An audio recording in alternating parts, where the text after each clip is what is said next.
we would like to thank all of our sponsors for the first ever Lorcana Battle of the Bay. Each of our sponsors has contributed towards the prizing of this event to make sure it is a complete success. And to all of our volunteers, thank you for your continued support. Together, we are stronger. I'm merched up with my Pixar merch. I got to visit Pixar Studios in today's stream. You're going to be seeing some of that behind the scenes footage from me at Pixar the other day, which is awesome. We've got some Disney Lorcana Challenge players that are very well known out in the Bay Area here in San Francisco in California. We've got Ed, who won one of the Disney Lorcana Challenges. A bunch of the Pixar team are playing. It is a really, really exciting event, and very much looking forward to seeing the spicy Set 6 deck lists. Let us know in the chat if you're excited as well. We're here live on YouTube and on Twitch. Huge shout out to the organizers. This is a non-profit event, and it's been amazing to see all the community, wide mix of players from all different sorts of backgrounds. Yeah, that's me. We're here. We're in California. We're going to have some guests probably joining us throughout the day on the sofa, but for now, you're stuck with me. But we're not too far away from getting on with round 2 of the day. Round number 1, like I say, had already happened. We were sort of having some issues just getting myself set up in a nice little spot. But the weather here in California, not what you might expect. It is miserable. It's raining. We've got flood warnings that took place yesterday, which when I was obviously coming to California, I was fully expecting the sunshine in my sandals.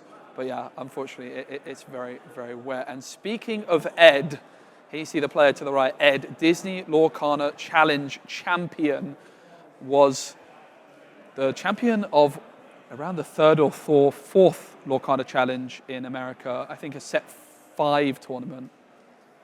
It was either early set 5, late set 4, but Ed piloted Ruby and Amethyst to victory in that tournament. I had him on the channel, and it was really, really interesting to hear all his deck building thoughts. He had like this theory about the GOAT being sort of an uninkable card in a sense. Shout out to our production team, obviously working really hard to get this all for you. I'm really excited. You can see the lore count down to the bottom.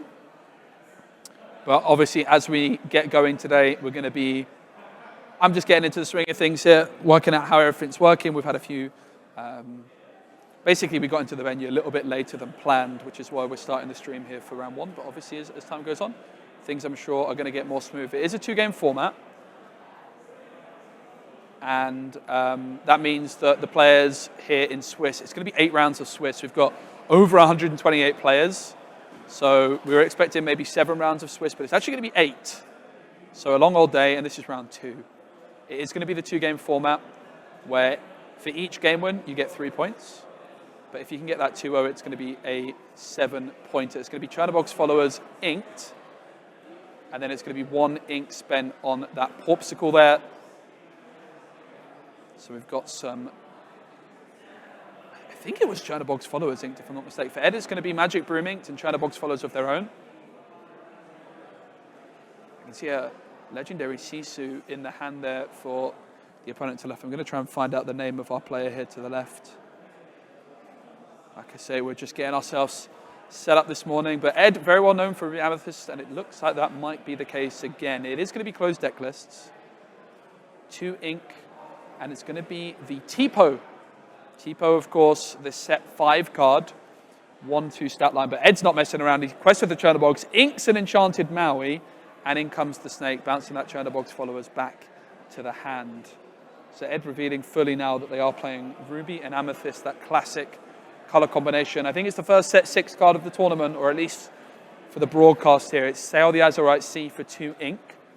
This allows you to draw a card and then ink a second card this turn. Popsicle played.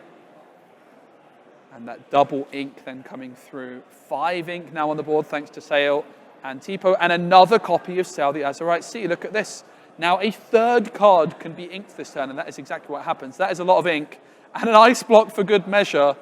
My goodness. 6 ink, and it's their 3rd turn. Thanks to that Tipo and then double Sail the Azurite Sea. Well, Ed, this is not in fast forward. This is live, everybody. The players are really just playing this quickly. It's Sisu for Ed. which can, of course, quest for 3. But now what can our Ruby Sapphire player do with all of this ink? 7 ink already, 2 cards in hand. Right about now, some card draw with something like a Hiram Flaversham would be a great option.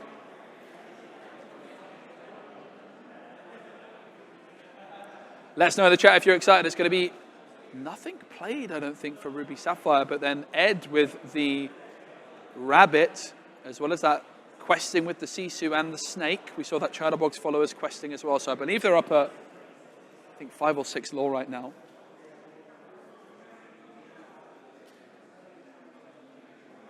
Ice block, double popsicle down on the board. That Tipo was taken out by the snake a couple of turns ago now. Ice block's going to exert, lowering the strength of 1 character by 1. Not sure what it targeted just yet, but the players will be. It's going to be the little Sisu, and that is going to take out the 3-cost Sisu on Ed's side of the board there. It was at 2 strength, Sisu human putting it down to, the Ice block putting it down to 1. And taking it out. The rabbit's going to quest for Ed. Fox coming through, bouncing the rabbit back. We've seen Genie obviously come into the metagame here for Azeroth Sea, but Ed still going strong with those rabbits. It's going to be Chatterbox followers into the Inkwell. And play passes back on over to Ruby Sapphire. It's another Popsicle for 1 ink. Still, I think, 7 to play with that human Sisu on the board with that 1/1 stat line. Ed with an abundance of cards in hand right now, looking to get that early lead in terms of board control and questing. The longer this game goes on, the more you're going to fancy the Sapphire player with that ramp. It's going to be the snake taken out with the ice block and brawl combining. Human Sisu questing for 1, and back on over to Ed. These players playing at lightning speed. This human Sisu is evasive. Can't be challenged by the Fox, but the Madame Medusa can take it out, denying a potential shift, perhaps. Looks like the Fox is also going to quest for 1 here.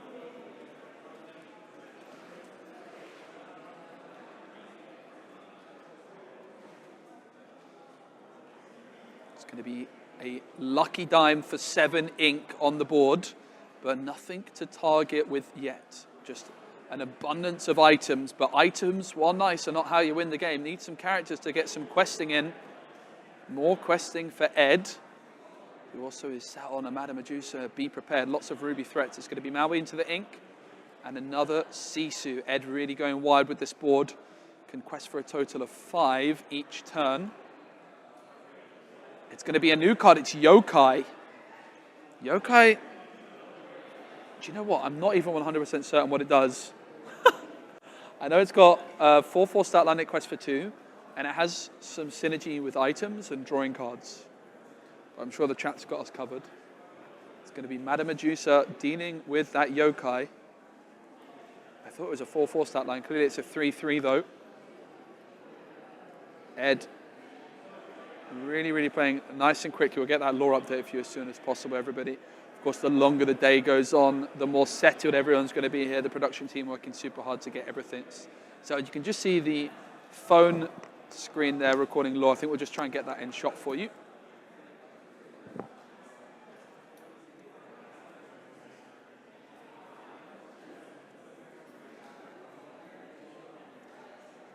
It's going to be the Scar coming through. Scar, of course, with Rush. And when it challenges, I believe it might have to banish in the challenge, it readies itself. So a really nice option here to take out some of Ed's characters. It's not quite a be prepared, but it is definitely a board clear to a degree, combining also with those Popsicles, healing Scar to take out multiple threats at once. Who needs be prepared when you've got all those Popsicles and that Scar? What a play. Scar is going to be left ready and waiting.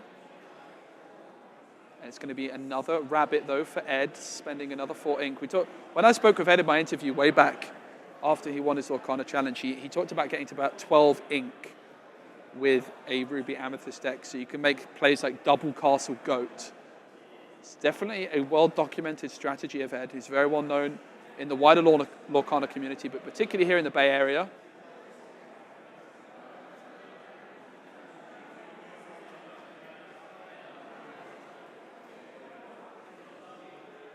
Scar, of course, ready to go again, potentially taking out multiple threats at once. Looks like the lucky dime is going to be activated.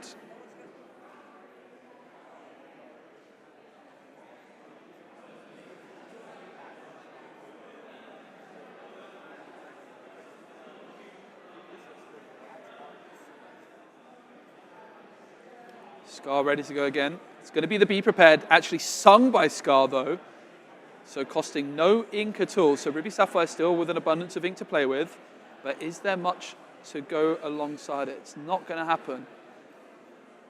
Deciding to instead go for that dime. Really, really interesting last turn. But here we see Ed, just this abundance of ink. They're now up to 8, they go Rabbit and Genie. A lot of Ruby Amethyst players, you just don't get that high up in terms of ink, but it's something that Ed does routinely. Genie, of course, when it enters play, drawing a card. Rabbit doing the same. It's another Be Prepared that comes through. So Ed's Rabbit leaves the board but allows them to draw a card. And now they open up with the Friends. Ed drawing a couple of cards.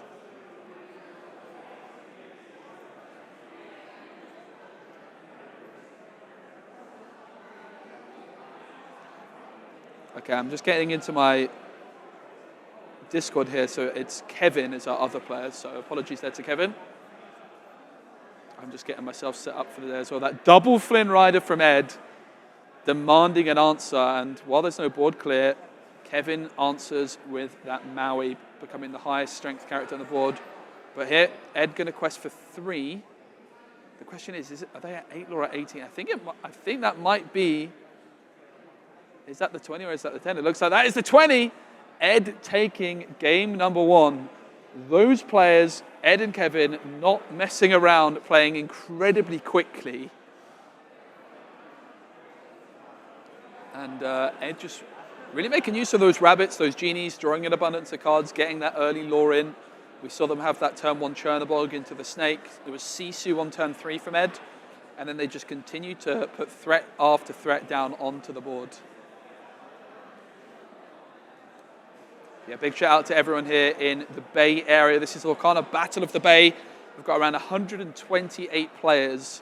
We've got round 2 of Swiss happening right now. Ed, who you can see on Ruby Amethyst, a Disney Lorcana Challenge champion, up against Kevin.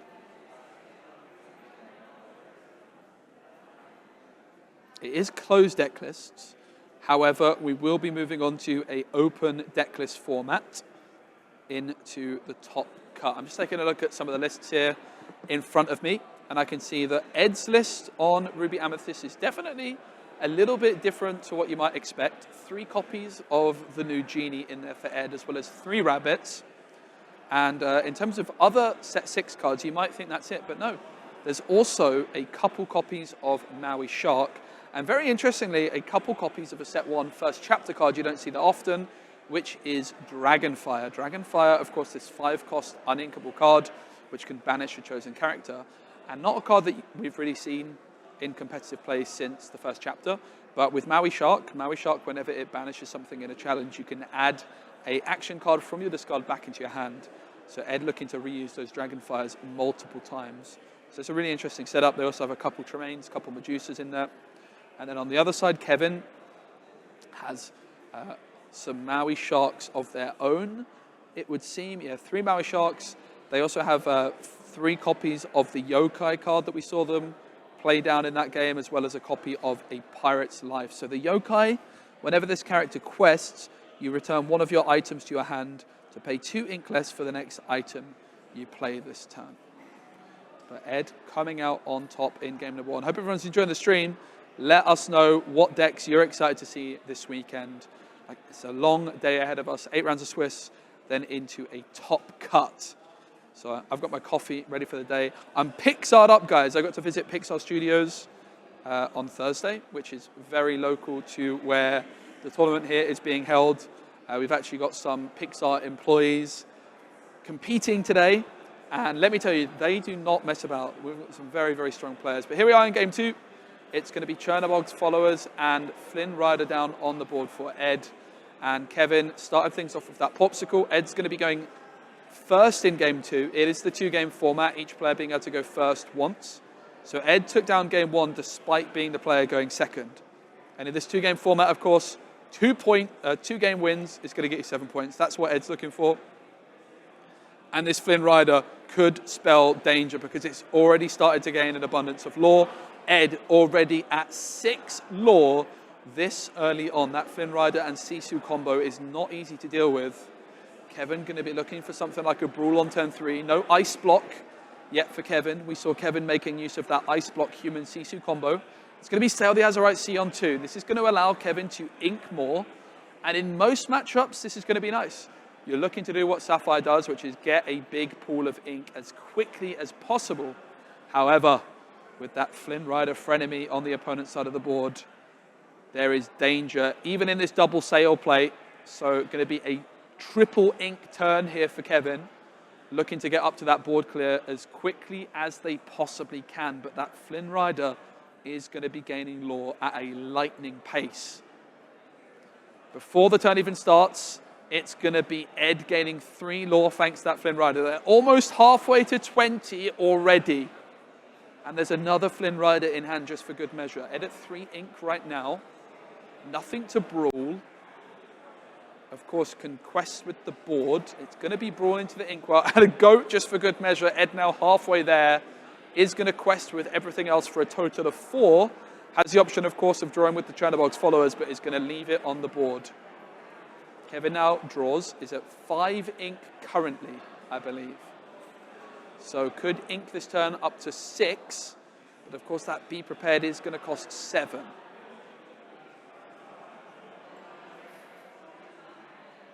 It's going to be Flaversham, getting rid of that Porpsicle, but still the high strength card on the board. There's 4 strength on the goat. The Sisu's even more. This Flynn Rider continuing to be a menace. Is it going to be all over before it's even begun? With Ed just absolutely dominating Sapphire here. Sapphire with that slow start and Ed just taking advantage of it with the Flynn Rider, the Sisu, the Chernobogs, and the goat. As simple as you like.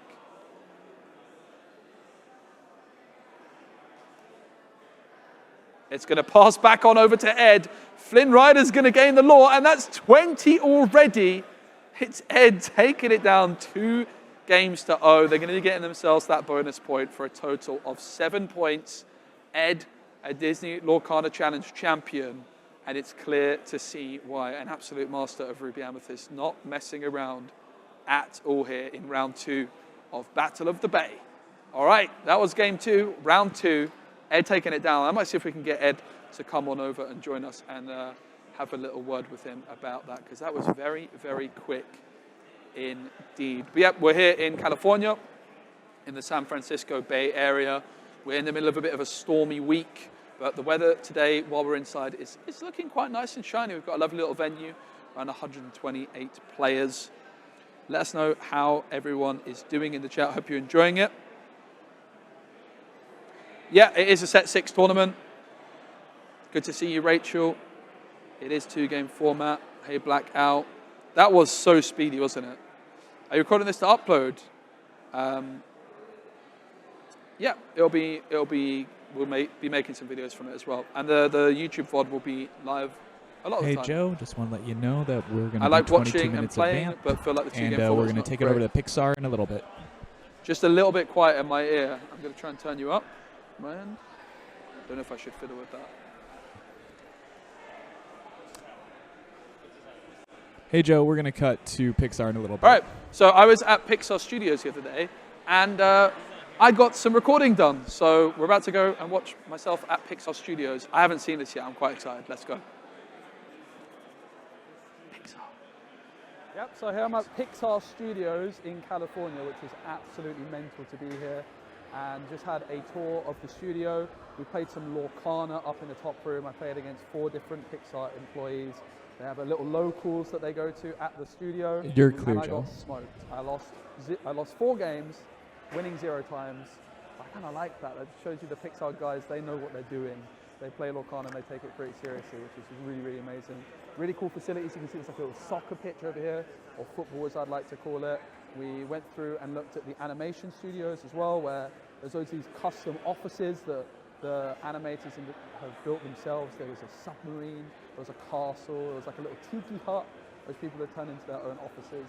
Like super amazing vibes, and everyone like super proud to be working on it. There's big theaters that they've got here. I think 7 different cinemas or something like that in the building, which is just mental.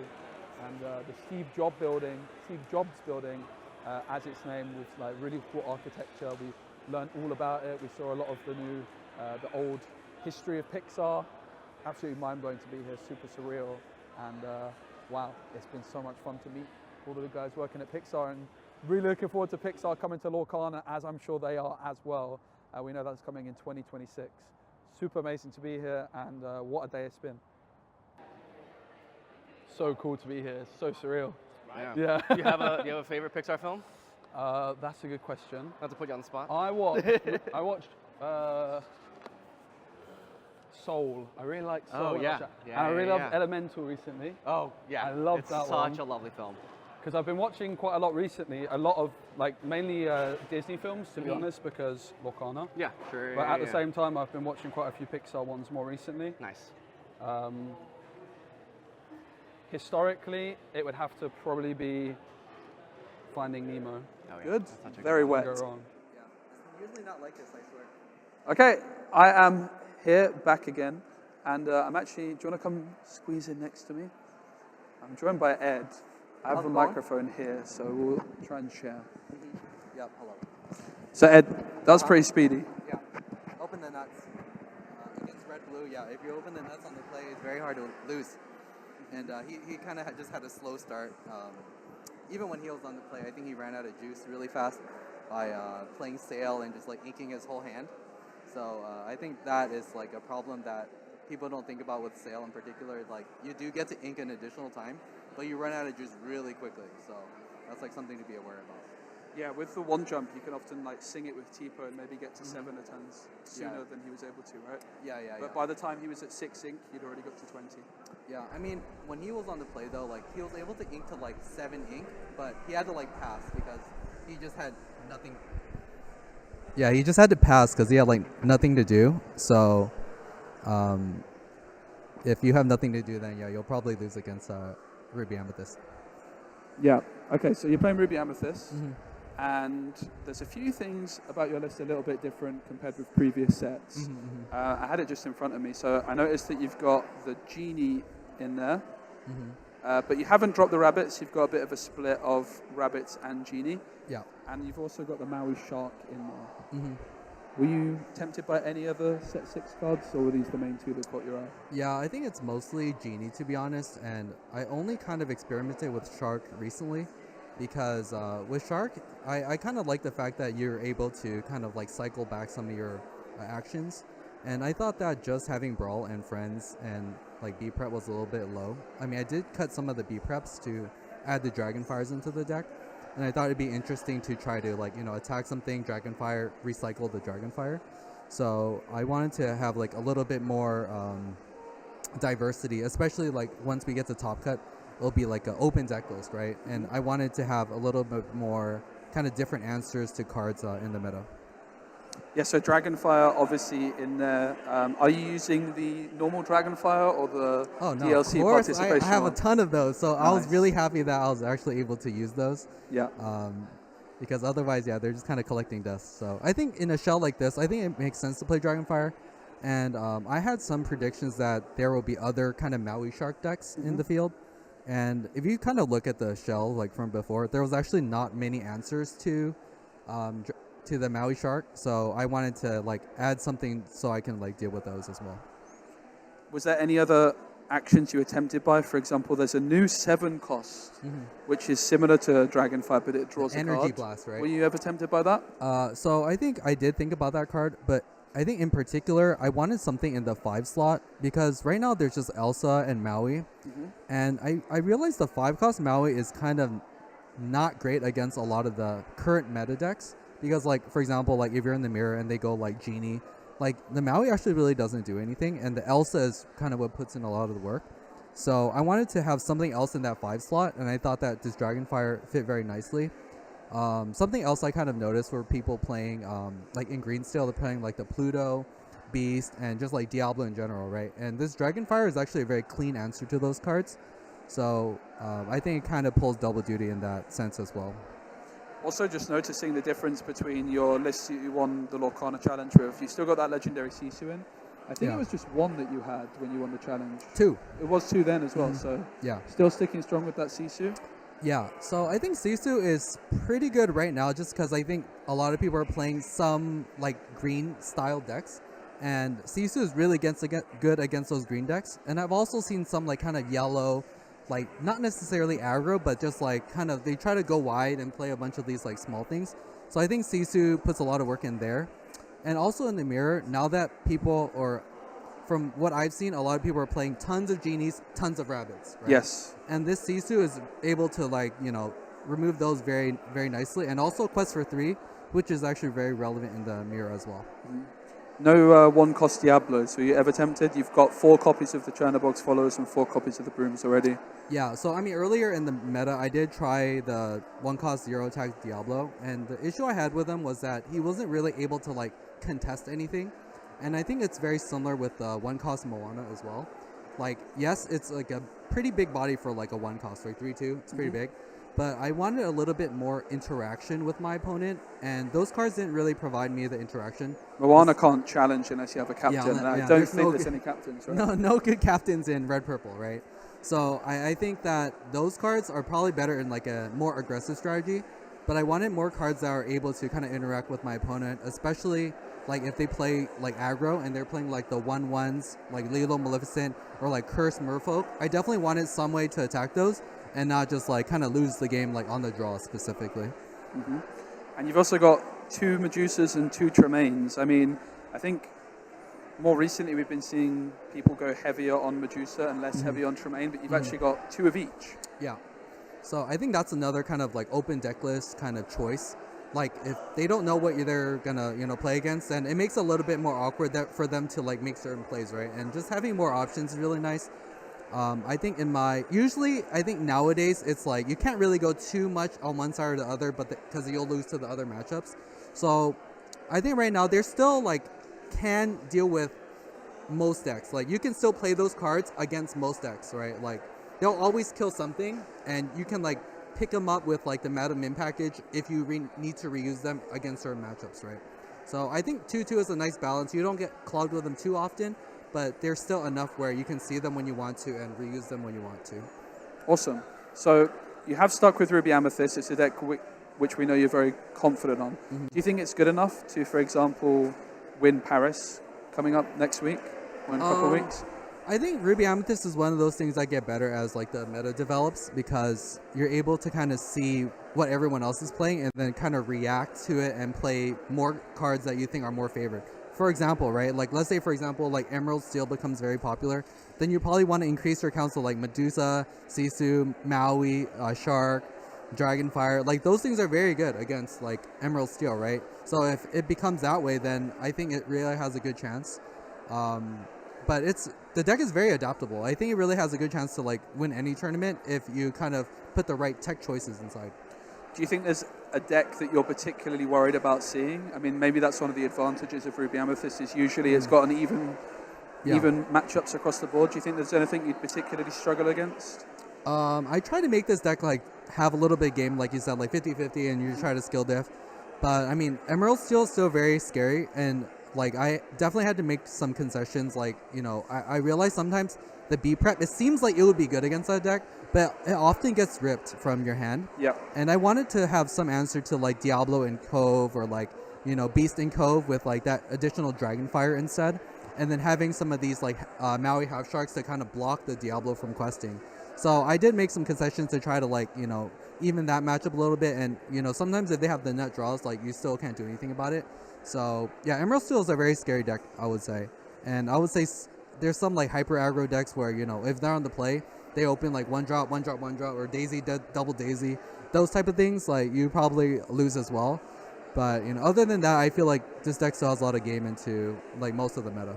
Awesome. And we're here in California in the Bay Area. Can you tell me a little bit about the community for Disney Lorcana around here? Yeah, I mean, there's basically a store you can play at every day if you really wanted to. And I would say, turn out probably like 8 to 12 players, like most nights, even like on weeknights, right? So I think the community everyone's very nice here, and like it's very nice to go out and play with everyone.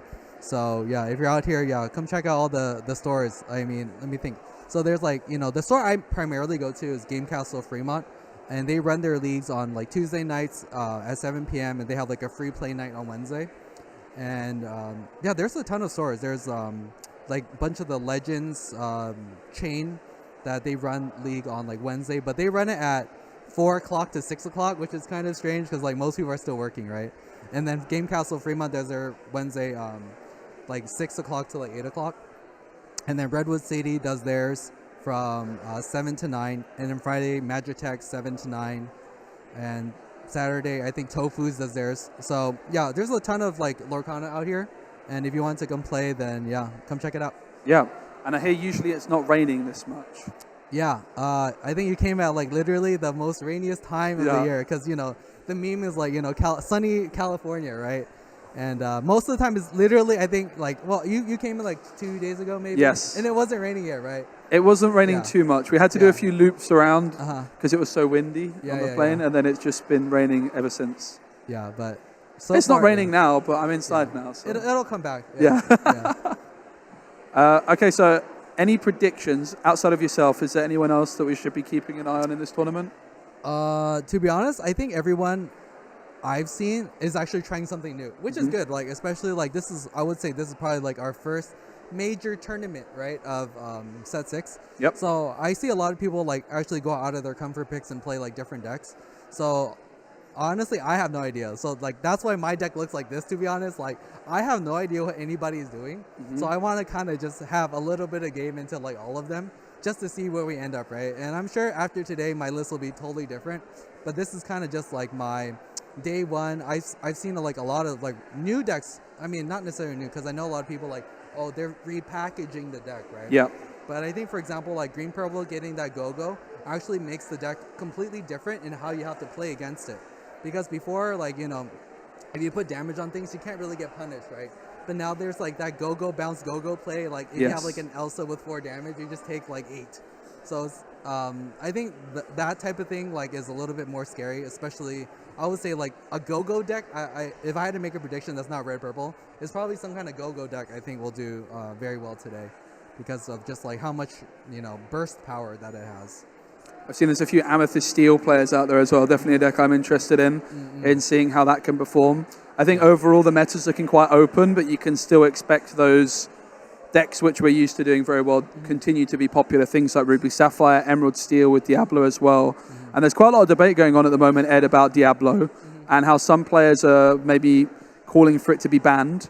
Do you have an opinion on Diablo? So I don't know if you've seen like Chris play against Inkerbell during our ICL match, and she was playing red-blue, right? And I think there are actually, like, a lot of people are memeing like all these like crazy answers, but I think there are actually some clean answers to Diablo now, especially with like Maui Half Shark, for example, because like the deck actually doesn't run like Emerald Steel doesn't generally run like Zeus, right? And the only way to really kill it is Bruno. Yep. And if you're not able to get there, this shark will basically like brick your entire board until they can catch up and win the game. So I think there are actually quite a bit of answers now to Diablo. And yes, it's like very unfair if they get to do like, the turn 2 shift Diablo with a Cove, yeah. Right? And people really don't like that. But even in this deck, like, you have some answers with like Dragonfire and Medusa, and obviously it's like much later, but it's still like possible to kind of get yourself out of those positions. I think a lot of people just remember the times where they get high rolled, and that's why like they want to call for bannings, because it's like, I want to play a fair game, right? Like I know a lot of people that play like set 3 Ruby Amethyst, they love playing like fair games that you take turns and like I'm sure the people that are calling for the banning usually are like wanting to play these kind of like discard, like don't let your opponent play the game style decks. So me personally, I think it's okay. Like I would probably like, if you get it banned, then it's like where does the meta end up, right? It's probably going to be some kind of Sapphire deck, right, with like Hiram. Because like, should we ban Hiram then? Because that card is like draws a lot of cards too, right? So I think it gets to be kind of a dicey situation once you ban one card because Yes. there'll definitely be like implications of like other cards that will become too powerful because of it. I think it's really good that we've had so few cards really in Lorcana that have ever been called to be banned. And I think obviously Bucky got hit, but it seems like Diablo is still performing perhaps better than people expected. I think the Hidden Cove's a big part of that as well. Yeah. Hidden Cove proving to be a lot stronger than it first looked, just costing 1 to move there, big stats. We're seeing people actually start playing like more copies of it. We saw like Zan Syed in the EU versus NA tournament. He's got 4 copies of the Hidden Cove in Emerald Steel, for example. So Yeah. it's definitely interesting. It's definitely like the most degenerate like turn 2 thing you do, right? Cove with Diablo, like you're definitely drawing at least like 2 or 3, 4 cards off of that, and if it goes unanswered, you basically lose the game. And I think that's the issue that most people like don't want to run into. It's like these unanswered cards that just like run away with the game, right? Like Diablo, Beast, and to some extent like Prince John, right? And Hiram, right? So it's kind of like, if you don't run the answers, then of course you're not going to be able to deal with them, and you just outright lose the game. So I think overall we can just hope to see in the next set a few more answers for Diablo. I think Diablo Cove in particular, it will be nice to see a few more efficient answers to that. We saw Gazelle perform quite well for Artabax, the new Emerald card, which scary maybe card. there's something there. Especially like if you have like a bonsai, right? And it's like you can still like hit the Diablo Cove, right? If you're able to. So yeah, that was a good game that shows that it's possible for green purple, because historically like green purple is unfavored against green steel, but you can definitely like go under if you need to, and there's definitely some more answers to Diablo if you need them. And speaking of NA versus EU, what's going on, Ed? It's 6-2 to EU at the moment. I'm just watching, I'm just you're a sub, right? I'm a like sub, me. yeah. So I'm just spectating. Yeah. And I think the hard thing is actually like you could be more strategic with your subs in terms of you should pick the best player that can play all the decks. Yeah. Right? Because like they made the rule where it's like you have to play the deck of whoever you're subbing for. It's like, what if you've never played the deck? Yeah. You're in a really tough spot. So like luckily for you, right? You're able to. I said to Moyen, I was like, dude, just submit what you want, and he didn't trust me on anything apart from Purple Steel, I think. You're good. You just happen to be subbing for the deck that you can pilot the best. So. Yeah, I mean, to be honest, I watched all the games, and I mean, no excuses, but like, I think right now this format in particular is very die roll dependent, right? Like, I don't know, like I've seen some crazy statistics where people are like, oh, it's 80 to 90% win on the play. Wow. Right? Like, it's actually insane, right? And like being able to take a game off your opponent on the play is like very, very hard to do. Because there's so many good proactive strategies in this like format right now. Like everyone just goes way too fast, and then now you have like some additional like new cards that kind of close. Like purple has like White Rose, and then green now has like that go. Right? So I think being proactive right now is very strong, and I think people are still trying to crack like how do you win on the draw against these type of cards. Sure. And I think for now people haven't figured it out yet, but we'll see what happens as the meta develops. And it is a big month in terms of, big few months in terms of meta, because we've got the European Championships in Paris in 2 weeks now. And then, of course, at the start of 2025, we've got the North American as well. Have you got any plans on traveling to Paris for the last chance qualifiers? Not me personally. Long journey. It's a long journey. I mean, to me, right now, it's like too much of a gamble. I feel like I feel like the meta is still like too wide open for me to confidently be like, I'm just gonna jump on a plane and go play, like try to go 5-0, right? Yeah. But yeah, it is best of 3, right? So I guess that has that going for it. Like, you can try to edge it out. Would you prefer a best of 3 or 2-game format? What's your opinion on that? Because as you mentioned, with it being a die roll heavy format, I have to say when I played against Dale in the NA EU, when I won the die roll, I was like, oh, nice. Okay, that's a big deal. Definitely. And personally, I much prefer eliminating that from it entirely. I know there's then some debate that maybe there's too many draws. Yeah. But personally, as both a player and spectator, I'm big on the 2-game format. Where do you stand? Yeah, I personally also like 2-game format just because of like the die roll thing is just too egregious. Like you could just literally win the tournament by just die rolling your way up, right? And I think there is some like you should be rewarded like in a top cut scenario where it is best of 3, because usually if you're like finish well and you like take the gamble to like play those last few games instead of doing the intentional draw, I think you should definitely be rewarded for that. So I think it makes sense the way they kind of have it right now. 2-game format with like top cut being best of 3. Like first seed gets to go first. I think like one thing that gets overlooked quite a lot about the 2-game format is how there's no reason to play slowly. Like the worst thing as a caster is just I could just imagine watching like game 2 and one player is just playing incredibly slowly because they won game one. With the Yeah. 2-game format, there's no like slow play or Yeah. anything like that to worry about. Everyone is punished good. for playing slowly, so Yeah. don't play slowly. Yeah. Okay, well, I guess I'll let you get a break because I imagine the next round's not too far away. Thank you very much for joining Yeah. us. Thank you you also for have a having me. YouTube channel as well, right? Yes. I haven't been uploading recently. I mean, the last thing I talked to Kendall, like, started set 6, but I'm mostly like trying to like cook up decks because right now it's very difficult right now. I would say like, we don't have that much kind of online play. I don't know how much we're supposed to talk about that here, but yeah, the online play is very limited.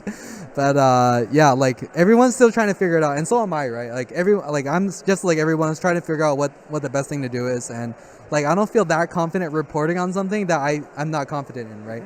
So usually I try to put out videos like as soon as I find something that I think is worth kind of discussing and talking about.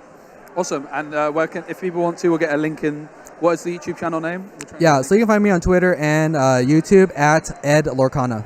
Okay, easy. At Ed Lorcana. Yeah, That's good branding. Mine's all over the place. I'm one thing here, one thing Yeah. there, but you got it. easy to centralize that way. Yeah, All right, well, so you won your first round as well. yeah. What did you play against round one? Round 1 was the mirror, Ruby Amethyst Okay. mirror. So I feel pretty good into those. So you're four wins, 0 losses. Yeah, so far, yeah. I try to keep it going. Long may it continue. Yeah. Thank you. All right. Best of luck, mate. Yeah, thank you. Bye bye.